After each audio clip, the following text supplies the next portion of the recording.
আসসালামু আলাইকুম। আলহামদুলিল্লাহ, দিস ইজ ফার্স্ট ফ্লাইট ঢাকাতে। 2 তারিখে ফ্লাইট বন্ধের পরে এই প্রথম হামাদ এয়ারপোর্ট থেকে 13 তারিখে যে ঢাকার উদ্দেশ্যে ফ্লাইট যাচ্ছে। তো এখানে আসার পরে আমি কাতার এয়ারওয়েজের অনেকের শুভাকাঙ্ক্ষী আছে, আমাদের লোক আছে এখানে যারা আছে কাজ করে। তো বললো যে ভেরি সুন আমাদের জন্য আরও ফ্লাইট সংখ্যা বাড়বে খুব শীঘ্রই।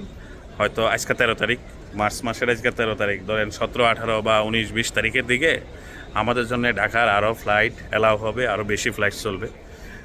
ঈদ উপলক্ষে আপনারা যারা ঘরে যাবেন বা অনেকেই ফ্যামিলির সাথে ঈদ করার কথা, তো কম বেশি সবাই আমরা যেতে পারবো। এটা এই মুহূর্তে আমি জানলাম আর কি, যেটা শুনলাম, আর এটা তো ট্রাই করতেছে কারণ ঈদ উপলক্ষে।